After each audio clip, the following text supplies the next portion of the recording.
আচ্ছা, আমাকে তোমরা সবাই বলবে গো, আমাকে এই সালোয়ার কামিজটাই কেমন লাগছিল, সাথে আমাদের দুজনকেই বা কেমন লাগছে।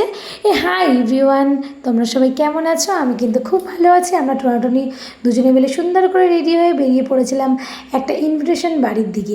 আর এই ইনভিটেশন বাড়িটা আর কারণ না, আমারই এক কাছের প্রিন্সেসের। তারই আজকে বার্থডে উপলক্ষে আমরা দুজন সুন্দর করে রেডি হয়ে বেরিয়ে গিয়েছিলাম। মিষ্টি প্রিন্সেসের জন্য মিষ্টি ডেয়ারি মিল্ক না নিলে হয়। আর এই যে সেই মিষ্টি প্রিন্সেস, যার বার্থডে উপলক্ষে আমরা তাদের বাড়িতে পৌঁছে গেছিলাম।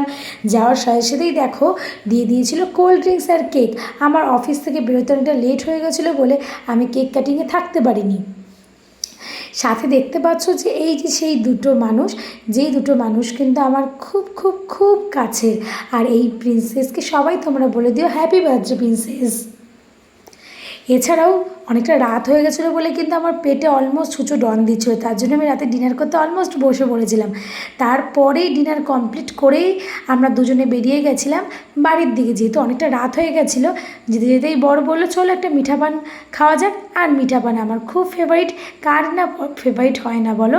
আর এই দাদার দোকানের মিঠা পান আমার খুব ভালো লাগে। সাথে সাথেই মুখের মধ্যেও ভরে দিলাম এত বড় একটা পান, যে যেতে রাস্তায় আমও পেয়ে গেলাম। দেখো আমও নিয়ে চলে যাচ্ছে আমি বাড়িতে। তো দেখা হচ্ছে আমার নেক্সট ব্লগে। টাটা, সবাই তোমরা ভালো থেকো, লাভ ইউ।